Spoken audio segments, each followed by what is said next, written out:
Kita bantu supaya jiwa yang berkeliaran datang kepada Tuhan. Target kita adalah orang yang belum ada kepercayaan kepada Tuhan Yesus, dan juga yang mulai mundur. So semua kita adalah saksi Kristus, penginjil bagi Tuhan dalam hidup kita. Diselamatkan untuk melayani, save to serve, dalam kapasiti orang percaya. Semua kita, bukan saja yang melayani Tuhan, semua kita yang telah diselamatkan oleh Tuhan. Dia mau supaya kita juga melibatkan diri selain daripada beribadah, memberi dalam tanggung Tuhan. Tell someone about salvation dalam Yesus Kristus. Itu karena kita. Mereka terima tidak apa, ajak mereka. Tuhan Yesus yang juru selamat Tuhan kita. Kita cuma sampaikan berita baik bagi mereka. Ya, supaya pada suatu hari di surga kita juga mendapat upah. So ini masa kita kerja untuk Tuhan. Semua yang kita lakukan untuk Tuhan tidak sia-sia. Daripada Dialah kita menerima upah. Asalkan dalam hidup kita di dunia ini kita telah meluangkan masa waktu segalanya untuk Tuhan. Semuanya dikredit dalam account kita. Basta mendorong supaya kamu diberkati, memberi jalan supaya kamu diberkati, yang memberi upah dari Tuhan Yesus. Disinilah kita melakukan masa kita. Segala sesuatu melakukan adalah untuk kita menerima upah daripada Tuhan. Ya, kalau kita lalai melakukan peluang ini, nanti sampai surga kita mau turun lagi, kita dapat surga. Ya, bukan masuk surga saja, tapi kita masuk surga, tetapi juga dipanggil dengan nama kita untuk menerima upah daripada Tuhan Yesus di dalam dewan saat itu, di dalam dewan surga di hadapan Tuhan. So inilah masa kita melakukan sesuatu untuk Tuhan. Orang lihat tidak lihat, it's okay. Yang penting semuanya kita lakukan untuk Tuhan. Itu untuk kebaikan kita. Kita lakukan di sini, kita terima semua upahnya daripada Tuhan di surga. Meskipun di sini juga kita berkat Tuhan, tapi tidak semuanya. The consummation, the kepenuhannya kita terima daripada Tuhan Yesus. Ya, karena kita telah meluangkan waktu masa, invest masa, tenaga kita, resources kita dalam pilihan Tuhan, waktu kita melayani Tuhan di dunia ini, dalam hidup kita. Sebagai orang percaya, semua kita ada peranan, semua kita diberi peluang kesempatan. Karena kalau kita masuk surga, kita juga mau menerima upah daripada Tuhan. Selain daripada peserta yang kalian juga diberi peluang untuk melayani Tuhan supaya menerima upah. Because we cannot add effort. Apa yang kita lakukan untuk Tuhan, Dia memberi kita rewardnya di dunia ini dan juga di akhirat. Nah, puji Tuhan ada peluang kesempatan untuk mendorong kalian di dalam topik apa yang Tuhan Yesus katakan tentang keselamatan kita. Yohanes 10 ayat 27 sampai 30. Tuhan Yesus yang mengucapkan kata-kata ini. Yohanes 10 ayat 27 sampai 30. Dengan jelas dia mengenal siapa miliknya. Dia tahu siapa miliknya, dan yang miliknya juga tahu dia dimiliki oleh Tuhannya, Yesus Kristus. Yohanes 10 dari ayat 27 sampai 30. Domba-dombaku mendengar suaraku, aku mengenal mereka dan mereka mengikutku. Aku memberi mereka hidup yang kekal. Mereka tidak akan binasa. Tiada siapa dapat merampas mereka daripada tanganku. Bapakku yang memurniakan mereka kepadaku lebih besar daripada siapapun. Tiada siapa dapat merampas mereka daripada Bapa. Aku dan Bapa adalah satu. Tafsiran baru. Domba-dombaku mendengarkan suaraku, dan aku mengenal mereka, dan mereka mengikut aku. Dan aku memberikan hidup yang kekal kepada mereka, dan mereka pasti tidak akan binasa sampai selama-lamanya. Dan seorang pun tidak akan merebut mereka dari tanganku. Bapakku yang memberikan, yang mengaruniakan, yang memberikan mereka kepadaku lebih besar daripada siapapun, dan seorang pun tidak dapat merebut mereka dari tangan Bapa. Aku dan Bapa adalah satu. Nah, di dalam konteks ini Tuhan Yesus berbicara waktu di gereja, waktu di temple, pada hari Feast of Dedication, pada hari satu perayaan namanya Feast of Dedication, masa winter. Masa sekarang mungkin di tempat kita summer ataupun spring, yang ada bunga itu musim apa itu, kalau kita belum pukul bunga, ada yang pukul tapi masih dalam, bukan winter, spring, tapi kita tidak ada fall season. Tapi waktu kayu ataupun pokok berbunga itu adalah musim sama holiday ataupun masa berbunga lah. Jadi masa ini Feast of Dedication adalah masa winter di tempat Israel. Di mana Tuhan Yesus katakan di sini waktu di temple, di gereja lah, di tempat mereka berkumpul, yang menyatakan kepada mereka yang ada di situ. Dan karena tokoh-tokoh agama challenge dia, mereka challenge dia. Jika kamu Mesias, jika kamu adalah Mesias yang mereka nantikan itu, beritahulah kami dengan ikhlasnya. Tell us plainly.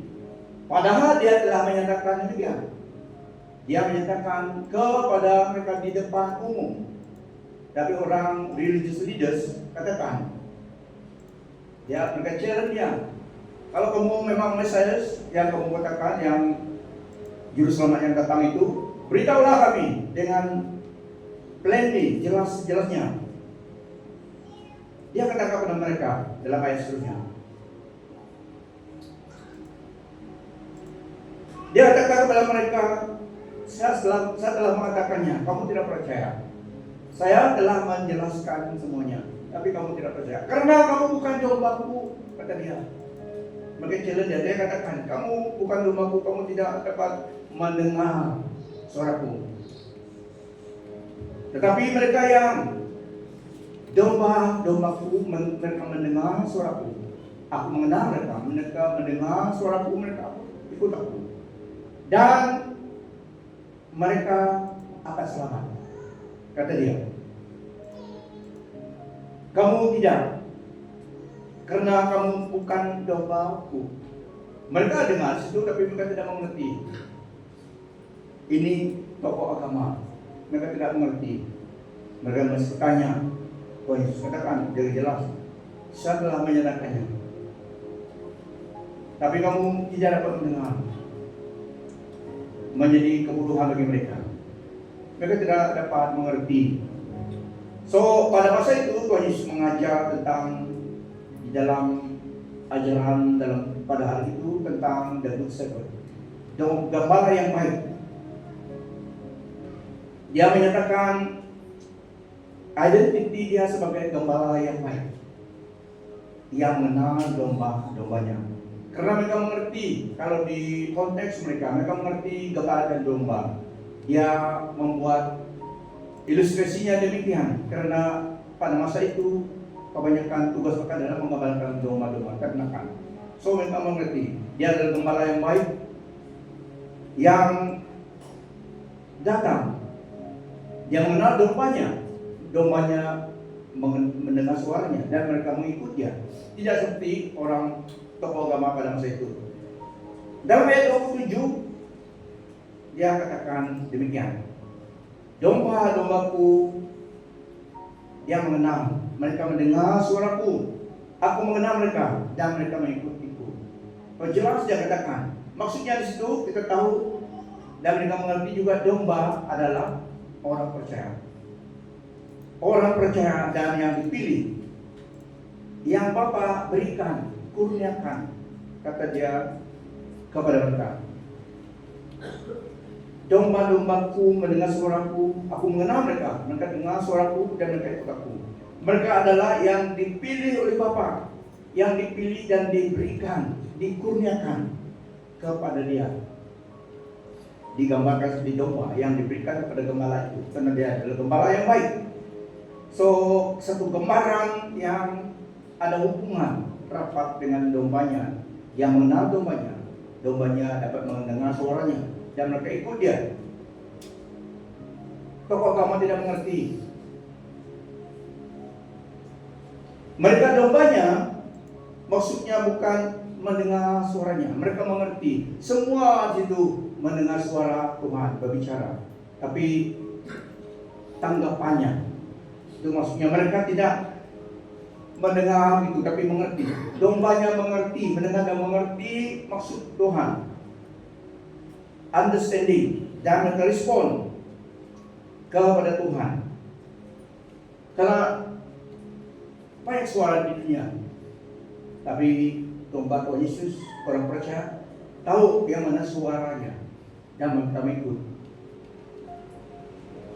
Religious leader, tokoh agama tidak mengerti. Dia katakan juga dalam ayat itu, aku mengenal mereka. Tuhan mengenal miliknya, dombanya. Yang mengenal orang percaya. Dan mengadakan persekutuan dengan dombanya. Dombanya juga mengikut dia karena ada persekutuan. Mereka mendengar suaranya, mereka mengikut mana dia pergi. So itu maksudnya, aku mengenal mereka. Bukan information. Mereka bukan menerima information, tetapi ada hubungan, persekutuan. Bukan maklumat saja. Yang lain menerima maklumat saja, tapi tidak mengerti, tidak ada tanggapan dalam hati mereka, kerohaniannya. So mereka yang mengikut Tuhan bukan sekadar menerima, mendengar suara Tuhan, tapi ada persekutuan. Mereka mengerti dan mereka ikut Tuhan. Mereka mendengar suaranya. Di banyak suara-suara di sekitar mereka di dunia ini, mereka mengenal suara gembala yang baik itu. Tidak seperti orang tokoh agama itu. Mereka menerima informasi saja, tapi tidak masuk dalam hati mereka. Tidak ada tanggapan. Yang katakan terus katakan, mereka mengikut dia. Ini berbicara kepada kita discipleship. Kalau murid yang benar mengikut Tuhan. Banyak mereka di situ, tapi Tuhan mengenal siapa yang dombanya. So muridnya mengikut dia.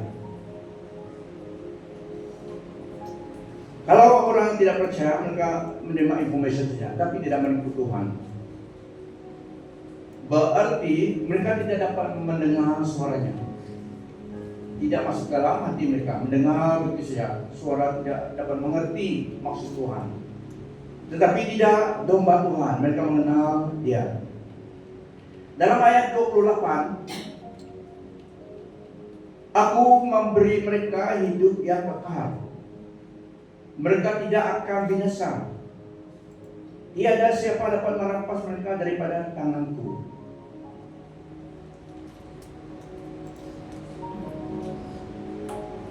Berbicara kepada kita, seorang yang percaya pada Tuhan Yesus, yang ada persekutuan dengan Tuhan, kita memiliki eternal security, keselamatan yang kukuh, yang teguh kita miliki.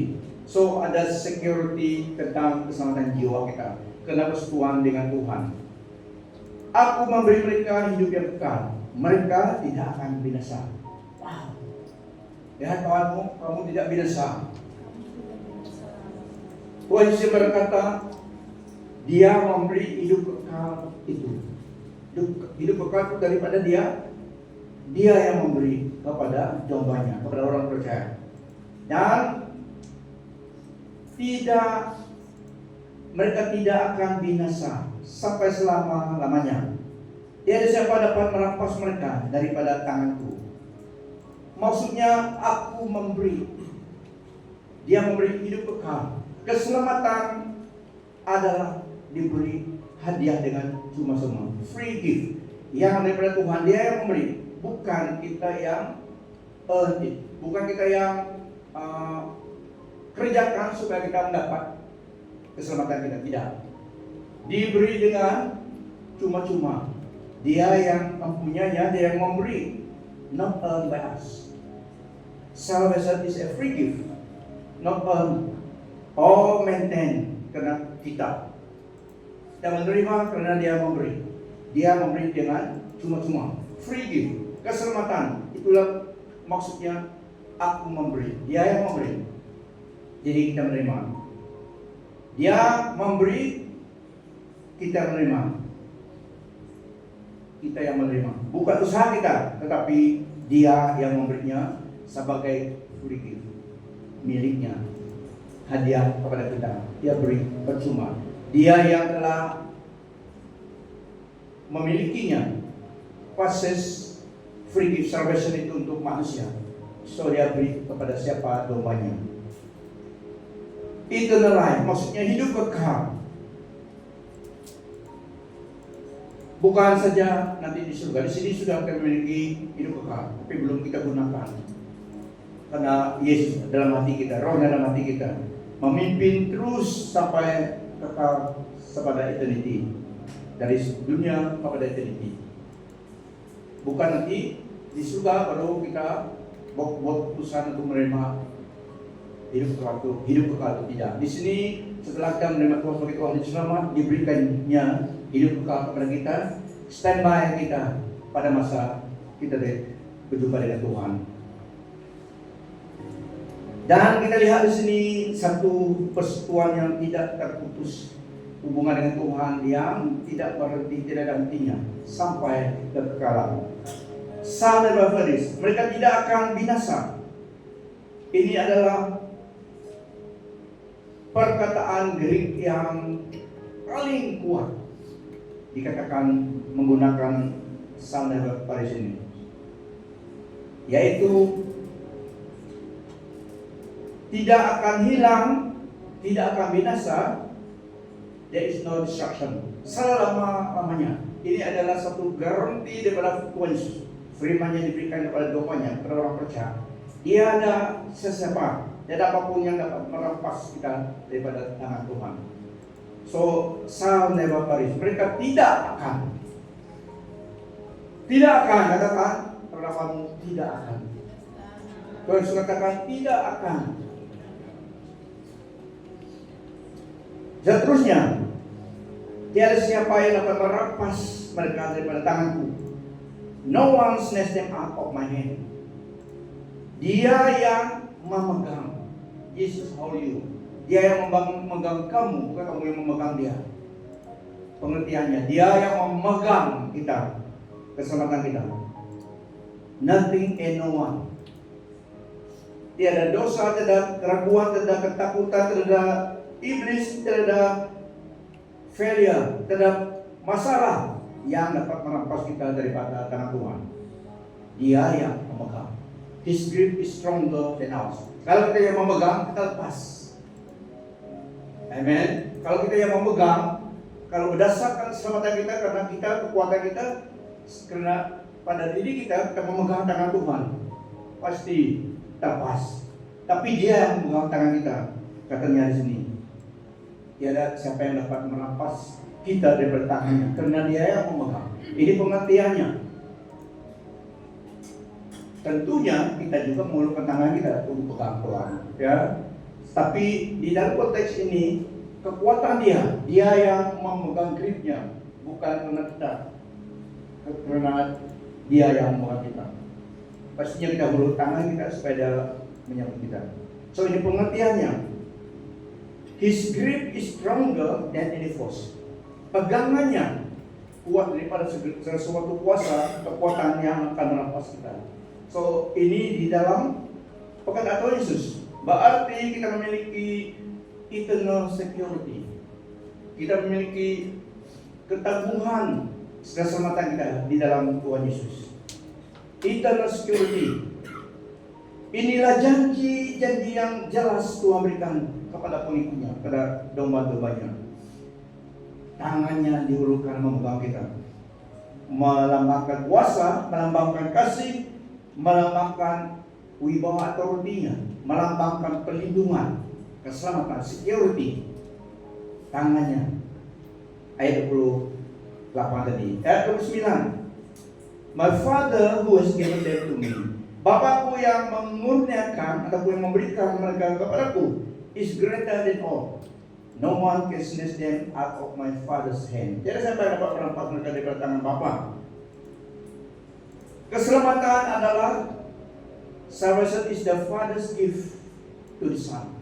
Keselamatan adalah hadiah Allah Bapa diberikan kepada anak dan diberikan kepada kita. Karena penebusan Yesus Kristus dihadiahkan keselamatan itu dan Tuhan agihkan kepada semua orang percaya, domba-dombanya. We are given to Jesus by God's choice and love. Yohanes 6 ayat 37 dan 39 mengatakan demikian juga. Keselamatan adalah pemberian Allah kepada Tuhan Yesus Kristus untuk kita. Greater than all, lebih besar dari segala siapapun. Ayat seterusnya. No power in heaven, earth, or hell is stronger than the Father. If the Father holds you, you are doubly secure in the Son's hand and in the Father's hand. Aku dan Bapa satu, kata dia. Jadi dia siapa dapat merampok daripada tangan Bapa, dan dia katakan aku dan Bapa satu. So dua tangan yang memegang kita, pengertiannya maksudnya terlalu kuat, security. Tidak ada kuasa lain, tidak ada siapa yang akan merampas kita daripada tangan Allah memegang kita. Kita lihat ini double security. Two hands, one protection.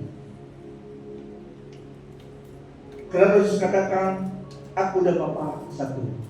Dia yang menyatakan Bapa itu kepada dunia. Allah di dalam Tuhan Yesus Kristus memiliki tujuan yang sama dan kuasa yang bersatu. So, saudara-saudari, inilah yang mengusirkan segala ketakutan mengikut Tuhan.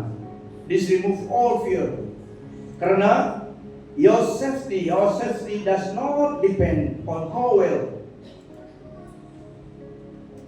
well you hold on, but on how strong God holds you. Saya ulangi statement ini. Your safety does not depend on how well you hold on, but on how strong God holds you. Dia yang membangun kita. Ya, kalau kita yang memegang, saya ulangi, kalau kita yang memegang pasti tidak posisi terlepas. Tapi tangan dia yang memegang.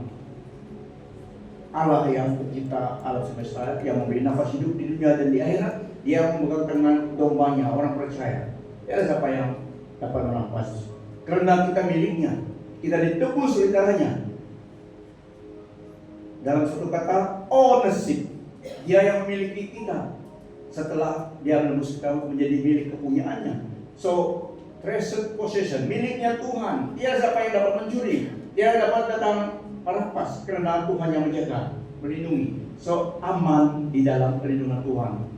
Kita adalah umat kepunyaan Tuhan, ditebus oleh darah Yesus. Ditebus maksudnya diambil, menjadi miliknya dengan harga. Dia membayar harganya supaya kita jadi umat tebusannya. Hidupnya darah dicurahkan supaya sekarang kita menjadi miliknya. Semua orang manusia berdosa, tapi orang percaya pada Yesus telah menerima dia menjadi Tuhan dan selamat, menjadi miliknya. Dia membayar harga penebusan, redemption jiwa kita, hidup kita, sehinggalah bukan kita milik dunia, bukan kita milik iblis, tetapi kita telah diambil masuk dalam keluarga Kristus dengan harga yang sudah settle. It is settled. Makarios. Apa makarios? Masih ingat?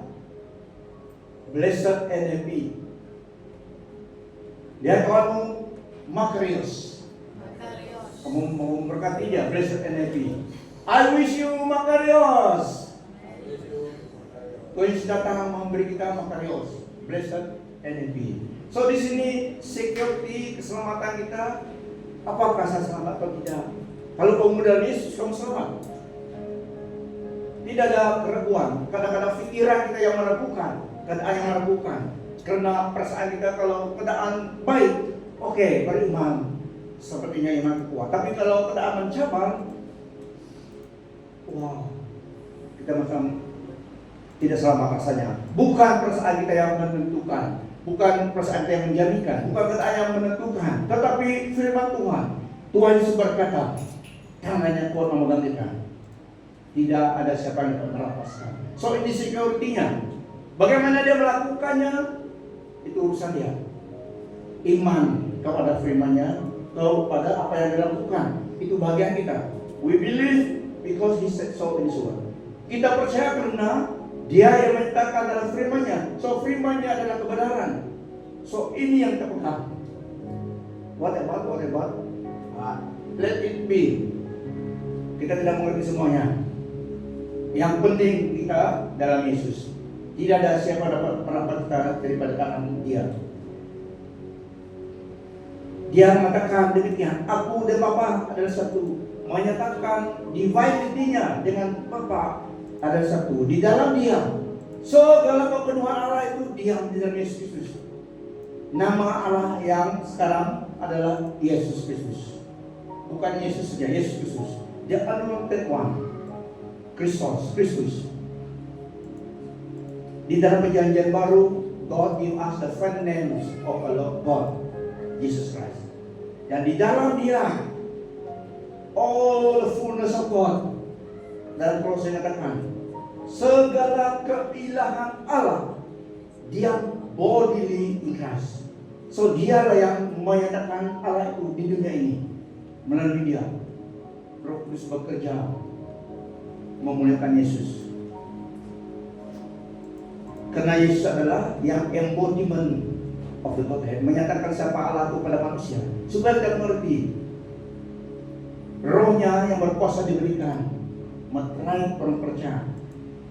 Kalau Allah yang meteraikan kita setia. Dan firman Tuhan katakan setiap orang yang dalam Dia menyerahkan hidup pada Dia, menerima Dia sebagai Tuhan dan selamat, Allah cocok kita dengan meterai Roh Kudus di tanda kita milik kepunyaan-Nya. So dalam ayat ini Tuhan Yesus katakan tidak siapa yang dapat melepas perapat kita daripada tangan Bapa. Dia katakan I and the Father is one. Aku dan Bapa adalah satu. Orang tokoh agama tadi marah. Mereka mengerti semua apa yang Tuhan katakan. Tapi mereka tidak menerima karena bukan mereka doanya, kata dia. Tuhan Yesus katakan plainly, jelas sejelasnya menerangkan siapa diri Dia dan tentang domba-dombanya. Dia katakan aku dan Bapa satu. Mereka mengerti karena Dia adalah Allah. Dia katakan demikian. Jadi itu dalam budaya mereka itu adalah blasphemy, mengucap. Jadi mereka katakan ini blasphemy. Mereka marah, mereka mau stoning Dia pada masa itu karena mereka mengerti bahasanya. Dia katakan Dia adalah Allah. I and the Father one. Mereka tahu bahasanya. Mereka sangat marah karena mereka ini memegang undang-undang, law, religious. Tuhan klaim Dia adalah Allah karena itu sebenarnya Dia. Mereka mau stoning Dia. Karena Tuhan Yesus bukan sekadar nabi, bukan sekadar guru, bukan sekadar pemimpin. Dia adalah God incarnate, Allah yang datang menjadi manusia, memberi hidup kekal, menjaga keselamatan jiwa kita. Dia adalah Allah incarnation, incarnate, Allah yang datang menjadi manusia. Manusia tidak dapat menjadi Allah, tapi Allah datang ke dalam dunia. Nama Allah itu adalah incarnation. Dia datang, Allah sendiri datang dalam Yesus Kristus, supaya peranan, supaya tujuan Allah penyelamatannya. Dia datang menjadi manusia supaya kelak Dia akan menjadi penebus dosa, disalibkan. Karena dosa ada harganya. Tiada manusia yang dapat menyelamatkan dirinya. Semua manusia berdosa di luar Kristus. Jadi Allah datang dari Yesus Kristus, memberi hidupnya. Penebusan itu sacrifice, perfect sacrifice. Tidak menggunakan darah domba, binatang-binatang lagi.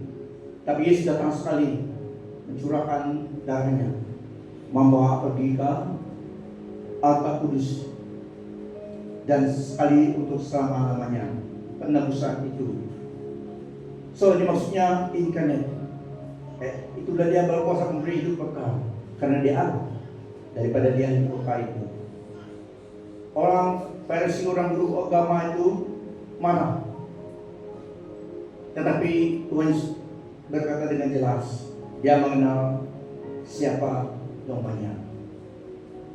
Nah, saudara-saudari, keselamatan kita, security, eternal security in Christ, di dalam Dia. Tiada kuasa apapun yang dapat merampas kita, keselamatan kita dari tangan Tuhan. You cannot lose it. No one will snatch them away. You cannot earn it. It gives them eternal life. I give them eternal life. We don't earn. Bukan usaha kita. Kita diselamatkan dan usaha kita untuk mendapat upah ya. Melalui Tuhan invest masalah resources kita di sini. Kita selamat karena Tuhan Yesus. Kita mendapat upah daripada tangan Tuhan karena perbuatan kita yang telah selamat itu waktu kita di dunia ini. So ada dua different. Keselamatan jiwa kita, Dia yang menyelesaikan semuanya. It is settled, it is finished. Tapi untuk mendapat upah daripada tangan Tuhan kelak di surga, kita melakukan sesuatu untuk Dia, bagi nama Dia di sini, supaya kita nanti menerima upah daripada Dia. Karena segala sesuatu yang kita lakukan bagi Dia, kreditkan kepada account kita. Masuk dalam account kamu. Lihat kawanmu, high five, masuk dalam accountmu. Semua yang lakukan Tuhan masuk dalam account kita. Tidak masuk dalam account yang lain.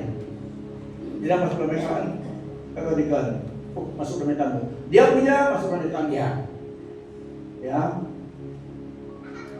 Supaya nanti di surga kita selamat, tetapi juga kita menanti panggilan nama kita menerima upah. So di sinilah, as far as God is concerned, as far as Tuhan Yesus katakan dalam firman-Nya, keselamatan kita secure karena Dia yang memegang kita.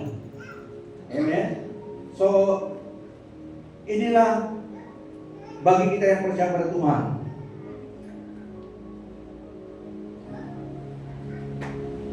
Tuhan Yesus yang memberi keyakinan ini. Secara praktikalnya kita masih di dunia ini, ada masanya kita melalui lembah kekelaman, hard moment, hard time di dalam hidup kita. Tetapi ingatlah pesan Tuhan, tiada sesiapa yang dapat merampas kita. Snatch, maksudnya mencuri, snatch yang merampas kita dari tangannya, tidak. Dalam masa apapun, tiada masalah, trouble, tidak dapat memisah daripada Allah, karena Dia memegang hidup kita. Dalam Roma juga firman Tuhan katakan, tiada sesiapa, tidak apapun yang dapat merampas kita, baik maut, baik masa sekarang, baik masa yang akan datang, baik mereka, baik ketinggian, kedalaman. Dalam Roma 8 katakan demikian, tiada sesiapa, tidak apapun yang dapat merampas kita daripada kasih Allah di dalam Yesus Kristus. So begitu dalam, begitu besar lebarnya kasih Allah kepada kita dari Yesus Kristus. Ingat salibnya. Di situ kita dapat melihat bukti kasih Allah kepada kita di Yesus Kristus. So tinggallah di dalam Kristus. Tinggallah di dalam Kristus. Mari kita berdiri. Bagian kita adalah tinggal setelah terselamatkan, tinggal dalam Tuhan. Hulurkan, kita telah menghulurkan tangan kita, Dia menghulurkan tangannya memegang kita. So tinggallah di dalam Tuhan. Stay in Christ. Stay in Christ. Sekali lagi, stay in Christ. Beri penuhan bagi Dia. Itulah namanya kabar baik, ya, kabar baik, kabar keselamatan, bukan kabar condemnation, kabar restoration, kabar memberi kita harapan karena kebenaran firman Tuhan dalam Yesus. So kabar baik, evangelical, good news, kabar baik. Firman Tuhan adalah kabar baik tentang Yesus. Allah mengasihi kita dalam Dia. Mujizat. Amen. Mari sepakat.